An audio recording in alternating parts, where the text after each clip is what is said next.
성경은 우리의 인생에 대해서 시편 90편 10절에 이렇게 말씀하십니다. 우리의 연수가 70이요 강건하면 80이라도 그 연수의 자랑은 수고와 슬픔뿐이요 신속히가니 우리가 날아가나이다 라고 말씀하고 있습니다. 인생을 깊이 살펴보면 그 속에 수고와 슬픔이 가득하다는 것이죠. 수많은 수고 속에서 인생은 흘러가고 있고 또 그 안에는 많은 괴로움과 아픔의 시간들이 있습니다. 그러면서도 우리의 인생에 대해서 성경은 신속하게 흘러가고 있다고 말씀합니다. 너무 빨리 지나가는데 얼마나 빨리 지나가는지 마치 날아가는 속도로 우리의 시간이 흘러간다고 말씀합니다. 어린아이 시절이 엊그제와 같았고 어린 시절을 생각하면서 얼마 지나지 않았구나 싶은 마음이 들다가도 현실을 보면 어린 시절에 나만한 나이의 자녀가 있거나 어린 시절 나만한 나이의 손주가 있는 날이 찾아오는 것을 직접 경험하게 됩니다. 너무나 빨리 인생이 지나갔구나.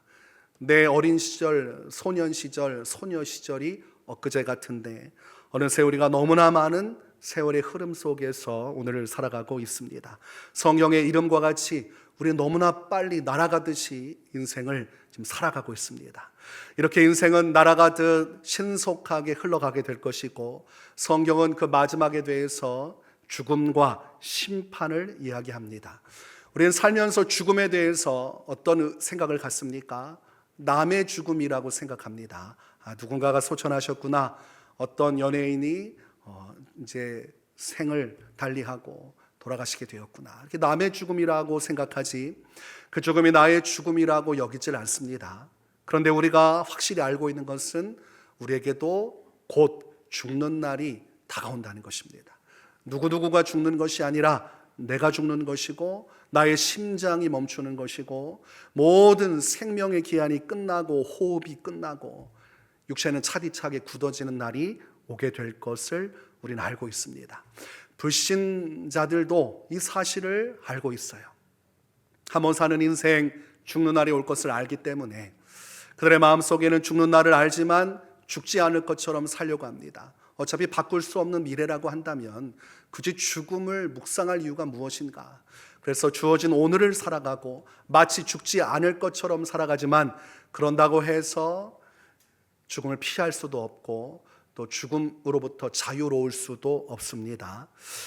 많은 사람들이 죽음까지는 이해를 하고 받아들이고 수긍을 합니다. 그런데 성경은 죽음만 이야기하지 않습니다. 죽고 끝난다고야 한다면 죽음을 마음속에서 저버리고 살아도 괜찮다 말할 수 있겠습니다. 그냥 죽음 부인하고 살다가 어느 날 억하고 죽으면 되는 거 아닙니까? 그런데 성경은 죽음이 끝이 아니라 그 다음에 또 다른 하나를 말씀하는데 심판을 이야기합니다. 성경은 죽음과 심판을 같은 선상에서 올려놓고 이야기하지만 이 믿지 않은 사람들은 죽음만을 이야기해요. 그래서 심판의 날에 대해서는 전혀 생각조차 하지 않습니다. 죽음조차 생각하지 않는데 어떻게 심판을 생각하며 살아가겠습니까? 그러나 성경은 히브리서 9장 27절에서 한번 죽는 것은 사람에게 정해진 것이요 그 후에는 심판이 있으리니라고 말씀합니다. 하나님께서 각 세대 누군가는 태어나고 누군가는 죽어나가는 수많은 세대의 흐름 속에서 모든 민족과 족속 가운데 일어난 이 모든 수많은 인생의 이야기들을 이 땅에서 종결짓고 끝내지 않으시고 반드시 하나님께서 모든 세대와 모든 민족과 족속을 판단하시는 날이 있다고 말씀합니다. 이 판단하는 날이 있다는 것이 굉장히 중요한 부분이죠. 죽고 끝나면야 어떻게 살든 무슨 상관입니까? 한평생 내 마음대로 내 뜻대로 내 취향대로 내 고집대로 살다가 죽으면 그만 아닙니까? 그런데 문제는 심판의 날이 예정되어 있다는 것이 문제가 되는 것입니다. 고린도전서 4장 4절과 5절에서 사도 바울은 이 심판에 대해서 아주 분명하게 말씀합니다. 다만 나를 심판하실 이는 주시니라. 그러므로 때가 이르기 전 곧 주께서 오시기까지 아무것도 판단하지 말라. 그가 어둠에 감추인 것을 드러내고 마음의 뜻을 나타내시리니 그때에 각 사람에게 하나님으로부터 칭찬이 있으리라 말씀하고 있습니다. 바울이 믿은 하나님은 심판의 하나님이십니다. 죽음 다음에 하나님께서 모든 것을 반드시 심판하는 날이 올 것이니 감히 우리가 무슨 심판을 하며 살아가겠는가 이야기하죠.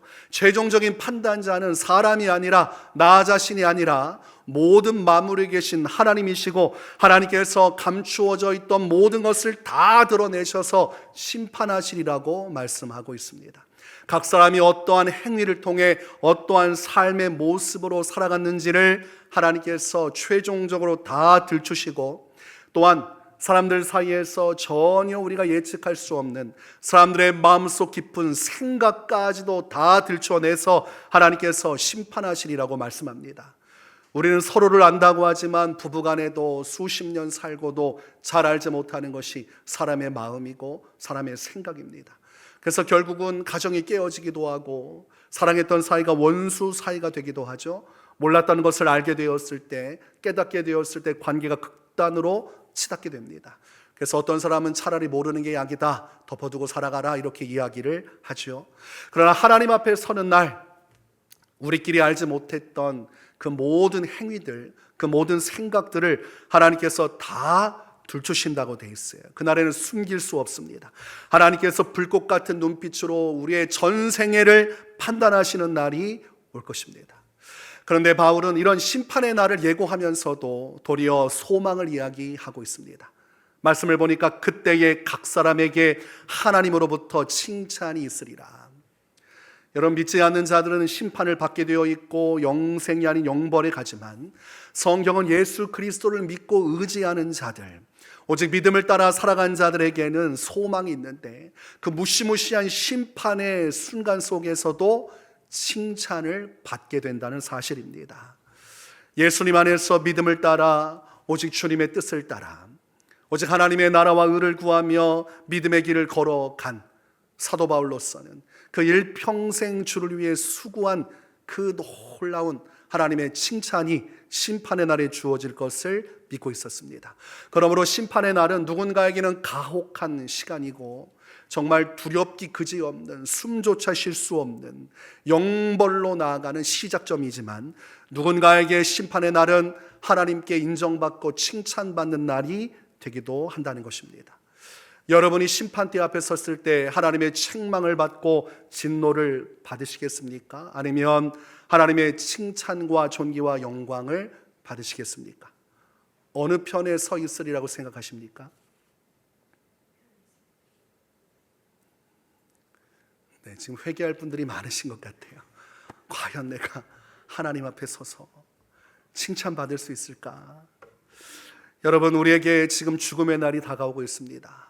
언제 죽을지 알지 못하지만 반드시 곧 죽을 겁니다.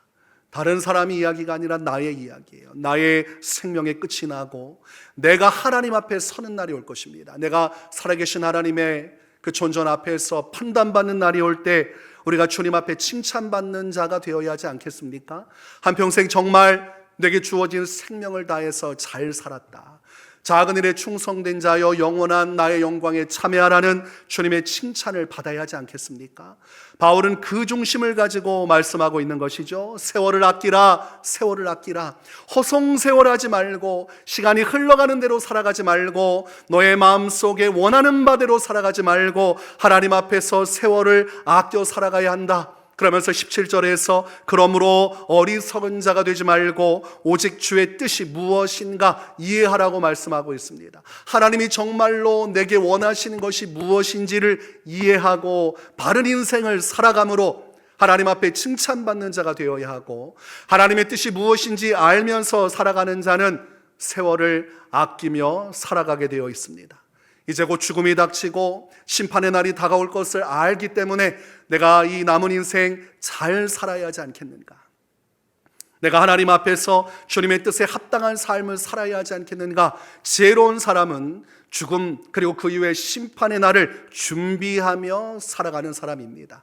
그러므로 여러분이 심판의 날을 외면하고 내가 원하는 인생 살아가면 성경의 기준으로 하면 어리석은 자의 길을 걷고 있는 것입니다. 내가 아무리 똑똑하고 학력이 좋고 세상적으로 성공한 사람이어도 하나님이 보실 때는 어리석은 자입니다. 왜냐하면 일평생 열심히 살고도 구원받지 못하고 하나님의 진노를 받게 될 것이기 때문입니다. 우리가 학생들을 보면 열심히 공부하는 학생이 있어요. 그런데 공부하는 방법을 모르고 또 엉뚱한 곳을 공부해서 점수가 형편없이 나오는 학생이 있습니다. 그때 뭐라고 합니까? 열심히만 할 것이 아니라 제대로 공부해야 된다 이야기를 해줘요. 여기를 공부해야 되고 이런 방식으로 공부를 해야지 성적이 나온다고 얘기합니다. 어떤 지혜입니까? 열심히 한다고 되는 것이 아니라 바른 지식을 가지고 바르게 열심히 해야 결과가 있는 것이죠. 한평생 살아가는 인생 무언가 열심히 살았다고 해서 되는 것이 아니라 하나님의 뜻에 맞추어서 열심히 살아야 그 인생을 하나님께서 인정해 주신다는 것입니다. 누가복음의 말씀을 보면 부자가 나와요. 이 부자는 세상적으로는 성공한 사람입니다. 오늘날로 치면 TV 방송에 나와서 강연을 하면서 내가 어떻게 돈을 많이 벌었는지, 어떤 투자를 해서 어떤 성실함으로 오늘의 이런 큰 부를 축적했는지를 말하는 강사와 같은 사람이에요. 이 사람은 아주 많은 것을 얻었고 창고를 끊임없이 만들어서 거기에 돈을 꽉꽉 채우고 곡식을 채워둔 사람이에요. 이제 남은 인생 이 돈 가지고 떵떵거리며 살면 된다고 생각할 만큼 열심히 살았고 돈을 많이 모았고 세상적으로 존경받는 사람이었지만 주님께서는 그 부자를 향해서 어리석은 자여라고 말씀하셨습니다. 오늘 밤 내가 너의 영혼을 데리고 간다면 네가 지금까지 모아둔 너의 재산, 너의 그 돈, 부귀영화 누구의 것이 되겠느냐? 천년만년 살 것이라 생각하고 영생할 것처럼 살아가면서 돈을 끌어모았지만 정작 하나님 앞에 설 날을 준비하지 못하고 오늘 죽게 되어 하나님의 영원한 형벌로 나아가니 그런 세상 속에서는 지혜로운 자였을지 모르지만 하나님 앞에서는 영원한 진노를 받는 어리석은 자로서 삶이 끝나고 말았습니다. 그래서 여러분, 열심히 사는 것이 중요한 것이 아니라 하나님의 뜻이 무엇인지를 이해하고 바른 인생을 살아가는 것이 중요합니다. 바울은 로마서 12장 2절에서 너희는 이 세대를 본받지 말고 오직 마음을 새롭게 함으로 변화를 받아 하나님의 선하시고 기뻐하시고 온전하신 뜻이 무엇인지 분별하도록 하라고 말씀합니다. 많은 사람들은 내가 진짜로 원하는 것이 무엇일까? 무엇이 나를 행복하게 할까? 나에게 초점을 맞추지만 성경은 하나님께 초점을 맞춰야 된다고 말씀합니다. 하나님께서 심판하시기 때문입니다. 여러분, 우리가 어떤 삶을 살아가는 것이 중요한가? 하나님의 뜻이 무엇일까? 어떤 삶을 살아가는 것을 주님이 기뻐하실까? 훗날 주님 앞에 섰을 때 칭찬받을 수 있는 삶은 무엇일까? 그것을 분별하여서 그 삶을 살아가는데 최선을 다하고 남은 인생 어차피 정해져 있는 거 아닙니까? 그러므로 시간을 아껴서 오직 더욱더 주님을 위해 살아가는 것이야말로 성경이 우리에게 요구하는 지혜로운 인생이라 할 수 있겠습니다. 바울은 본문 16절에서 세월을 아끼라고 말씀하시면서 또 한 가지를 말씀하죠. 때가 악하니라 라고 말씀하고 있습니다. 여러분, 이 바울의 시대는 악한 세대였습니다. 사두개인과 바리새인들이 하나님을 경외한다고 하면서 하나님의 아들이신 예수님을 십자가에 못 박아 죽게 만들었습니다. 율법을 받은 하나님의 백성이라고 하면서도 율법을 저버리고 사람의 계명과 전통을 중시했습니다. 하나님이 무엇을 원하시는지는 외면하고 자기들이 무엇을 원하는지에 도취되어 살아갔다는 거죠. 그러므로 하나님의 뜻인 그리스도 예수를 통한 구원의 길을 저버리고 율법을 맹신함으로 결국은 하나님을 대적하는 죄를 저질렀습니다. 그런데 지금은 바울의 시대보다 더 악한 세대입니다. 예수님께서는 누가복음 18장 8절에서 그러나 인자가 올 때에 세상에서 믿음을 보겠느냐라고 말씀하셨어요. 미래적으로 장차 예수님은 재림하실 것인데 그날에 예수님께서 과연 믿음의 사람들을 찾아보실 수 있겠느냐 말씀하신 것이므로 예수님 당시에 악한 세대보다도 더 악한 세대가 말세 시대 오늘을 살아가는 세대임을 알 수가 있습니다. 지금은 참으로 전도하기 어려운 시대입니다. 사람들의 마음이 완고해져 있기 때문이죠. 복음을 받아들이지를 않습니다. 복음을 전해도 받지를 않으니까 하나님의 구원의 일들이 일어나지 않고 또한 교회에 들어와서 신앙생활을 해도 무엇이 문제입니까? 완고하여서 회개하지를 않습니다.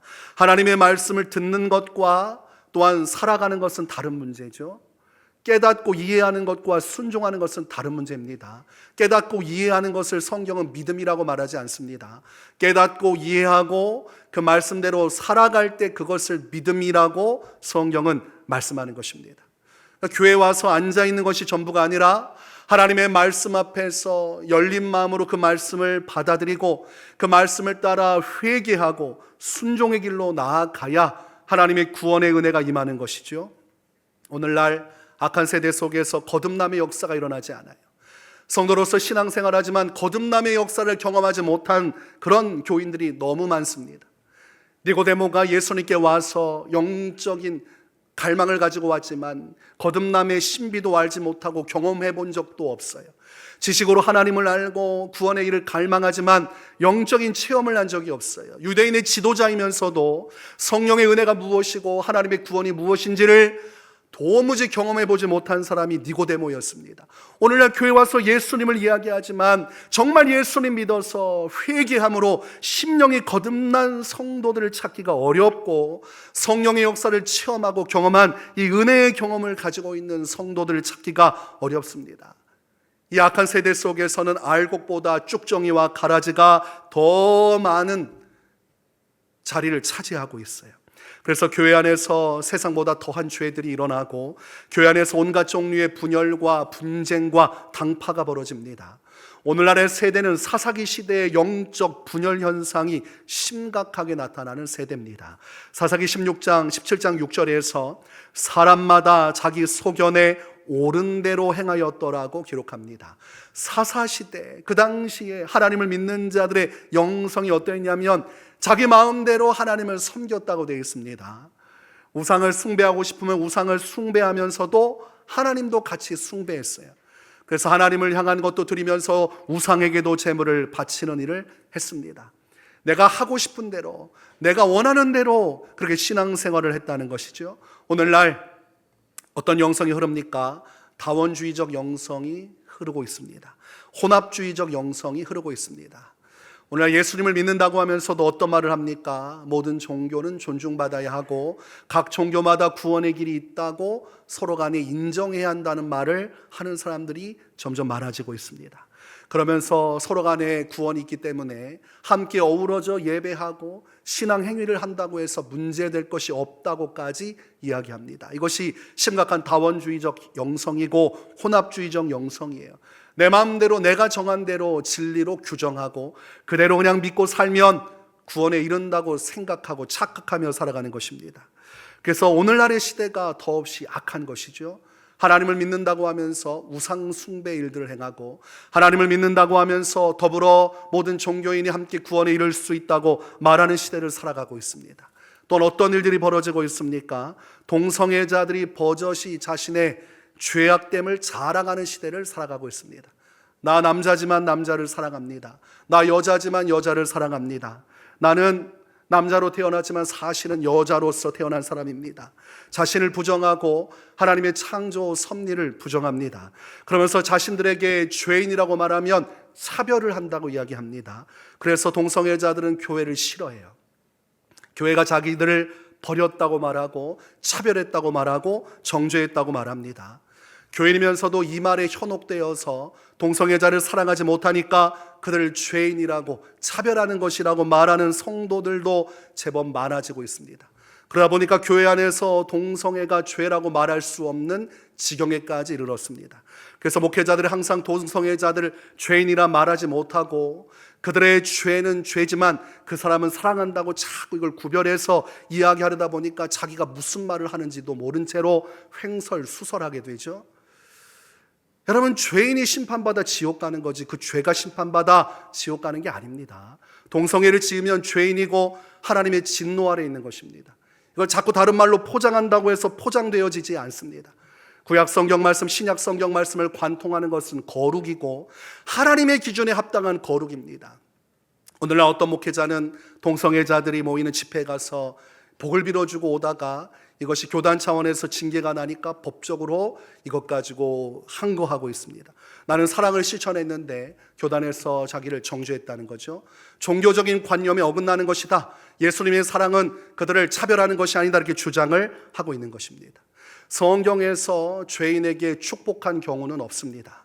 죄인에게는 회개의 메시지만이 선포됐습니다.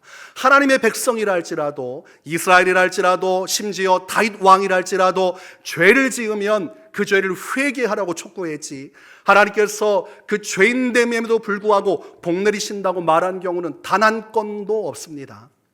죄인은 복을 받을 수가 없습니다.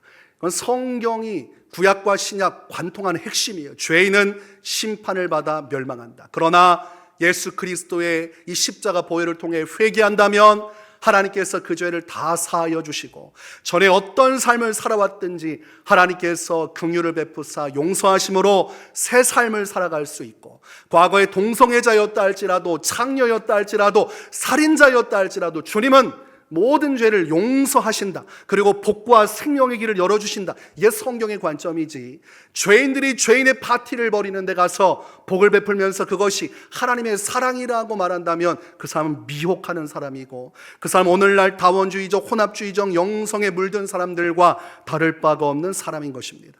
그러므로 동성애자가 자신들이 옳다고 얘기하고 도리어 교회를 핍박하는 이 시대는 노아홍수 심판 시대보다 악하고 소돔과 고모라 심판 시대보다 악한 시대입니다.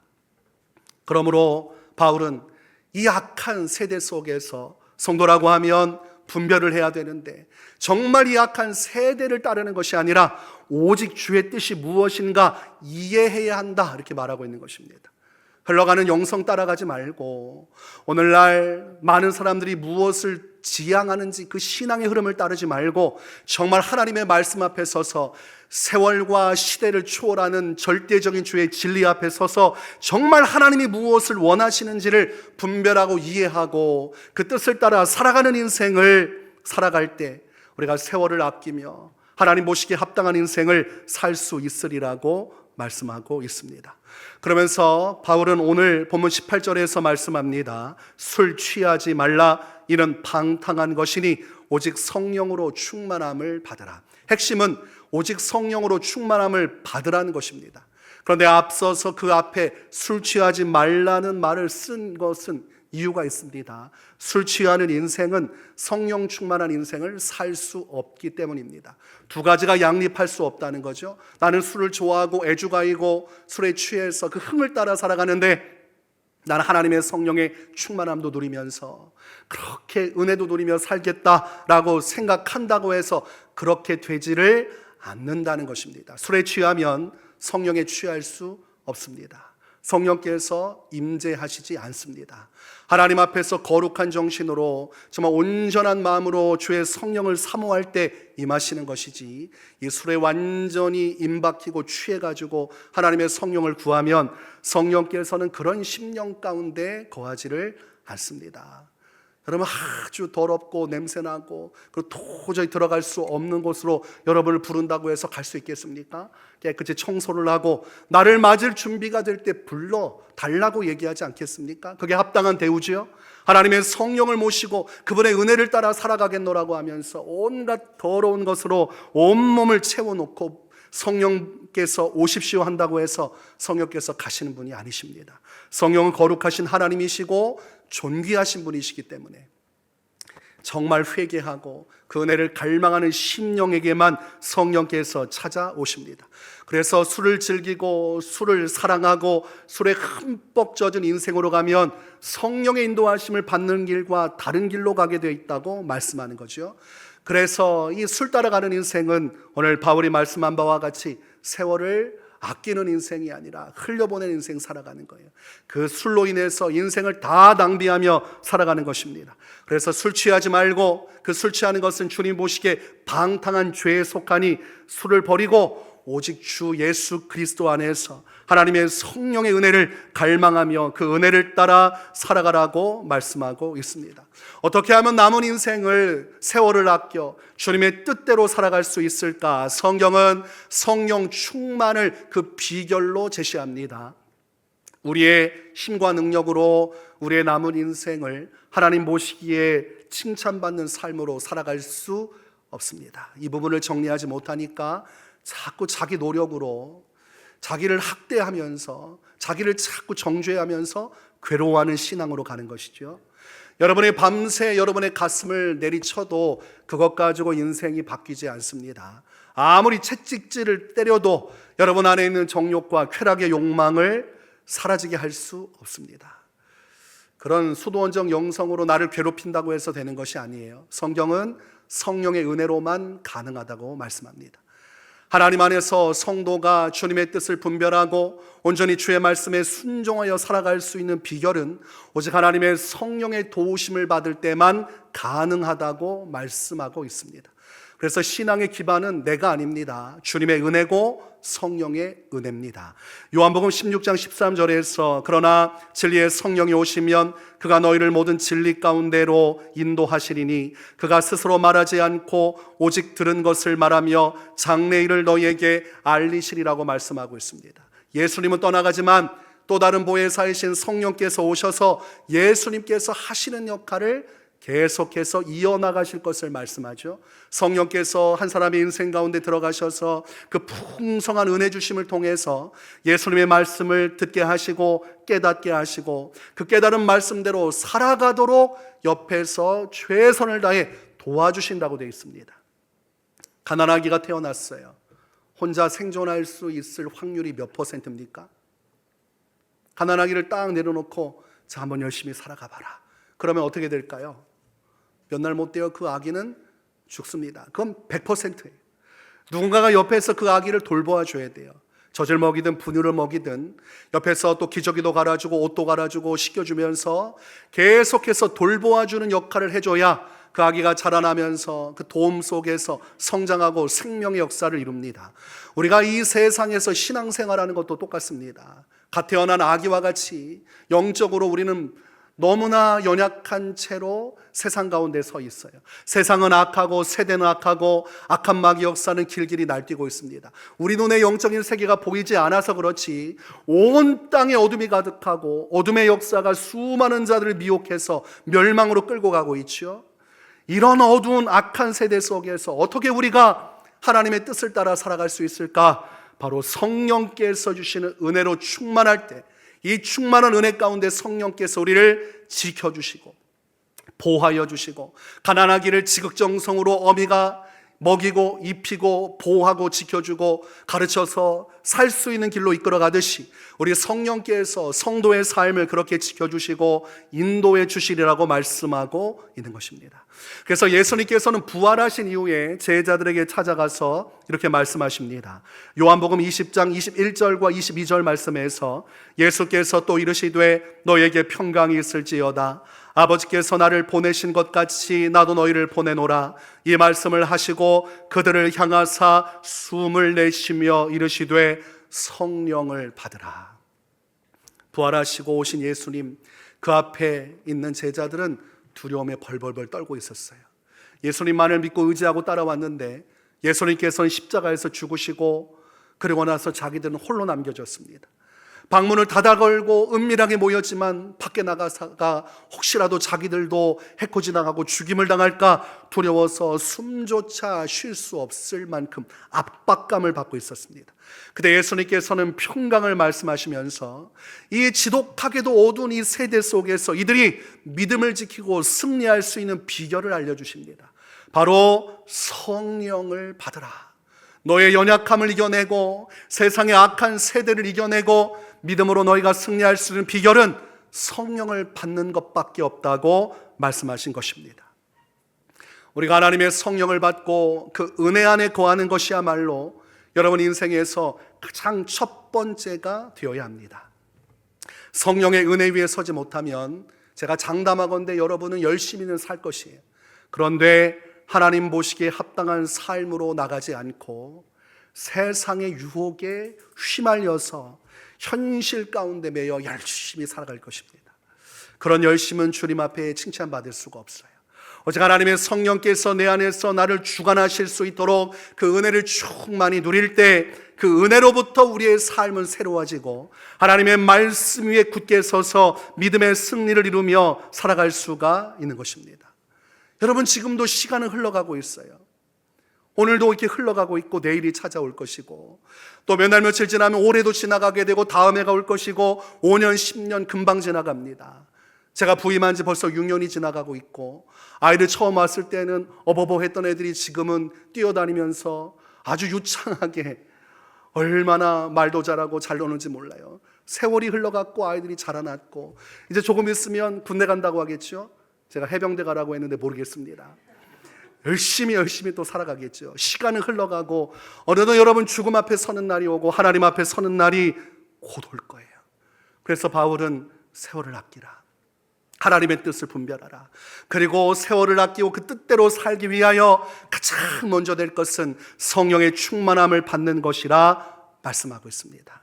로마서 8장 1절과 2절 4절에서 바울은 말씀합니다. 그러므로 이제 그리스도 예수 안에 있는 자에게는 결코 정죄함이 없나니 이는 그리스도 예수 안에 있는 생명의 성령의 법이 죄와 사망의 법에서 너를 해방하였음이라. 육신을 따르지 않고 그 영을 따라 행하는 우리에게 율법의 요구가 이루어지게 하려 하심이니라. 하나님의 말씀을 성취하고 살아가는 비결은 육신으로서, 우리의 의지로서, 우리의 노력으로서 이루어지고 완성되는 것이 아니라 그 성령의 도우심을 받아 성령의 인도하심을 따라 살아갈 때 하나님의 말씀을 따라 가장 가치 있는 인생을 살아갈 수 있게 된다는 것입니다. 우리가 사모해야 될 분은 이 성령 하나님이십니다. 우리가 올 한해 많은 계획이 있을 거예요. 올해는 다른 해보다 더 나은 삶, 더 가치 있는 인생을 살고자 하는 마음의 그런 결단들이 있을 것입니다. 성경은 그 결단보다 더 먼저 될 것을 말씀하죠.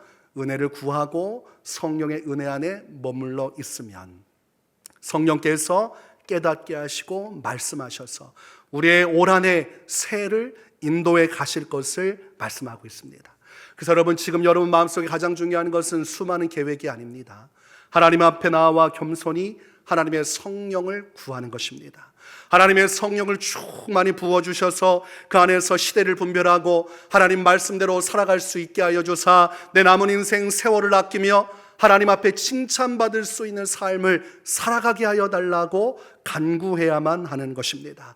다윗은 시편 51편 10절과 11절에서 이렇게 기도합니다. 하나님이여, 내 속에 정한 마음을 창조하시고 내 안에 정직한 영을 새롭게 하소서. 나를 주 앞에서 쫓아내지 마시며 주의 성령을 내게 거두지 마소서. 다윗이 왕이 되고 위대한 왕으로서 장차 오실 예수 그리스도의 날을 예비할 수 있었던 가장 근본적인 이유는 그가 평생을 하나님의 성령을 갈망하고 그 성령의 충만한 은혜를 따라 살아갔기에 그 은혜 안에서 말씀을 깨닫고 말씀을 사랑하고 말씀에 순종하며 주님의 뜻을 이룰 수 있었다는 사실입니다.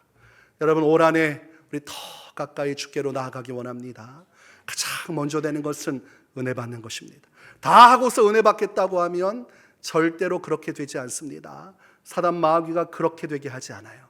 반드시 여러 가지 문제를 터뜨려서 이 문제 해결하고 나서 또 다른 문제 가운데 매여 끌려가게 할 것입니다. 먼저 은혜 받고 내가 살아가리라. 그렇게 되면 성령께서 우리의 마음을 굳게 붙들어 주시고 지혜의 문을 열어주셔서 흔들림 없이 하나님의 뜻 안에서 죽음과 심판의 날을 예비하며 바르고 가치 있는 인생을 살아가도록 이끌어 주실 것입니다.